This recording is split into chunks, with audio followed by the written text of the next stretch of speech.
Thank you, Madam President. I think this policy is one of those indicators that this district has been a leader in adopting policies for facility allocation that facilitate the ability of charters and privately run with public money institutions to utilize public buildings. And some folks are very proud of that fact that DPS is a leader nationally in that. This facility policy, and I appreciate the staff trying to include some of the suggestions and address some of the concerns of myself and other board members. But at the same time, essentially we're asking for priority to be given based on a number of different things. Number one being a growth model through our school performance framework that absolutely is not accurate in terms of giving the full picture of how well a school is doing.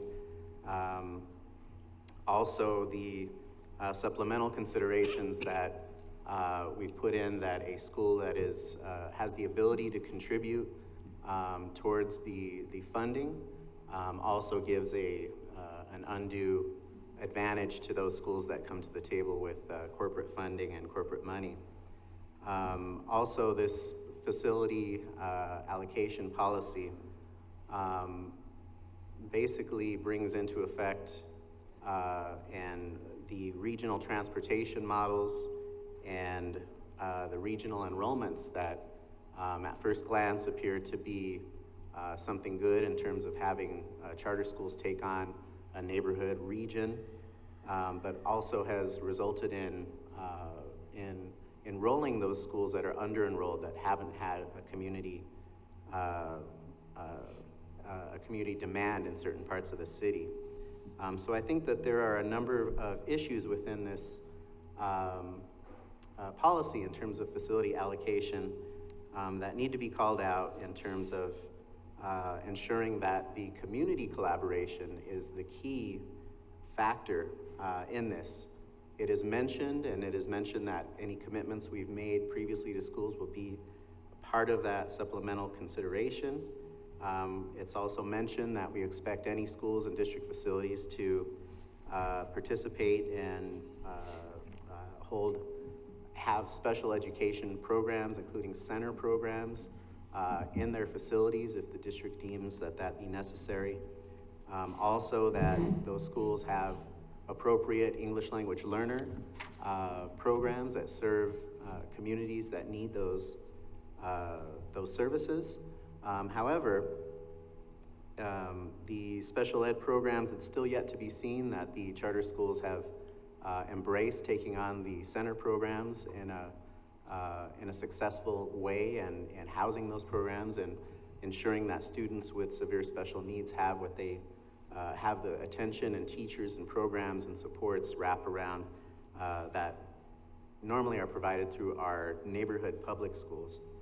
Also the ELL programs, currently we are skating on thin ice, in my opinion, with regards to how we are complying with our consent decree in terms of complying with those programs to serve students with English language learner needs.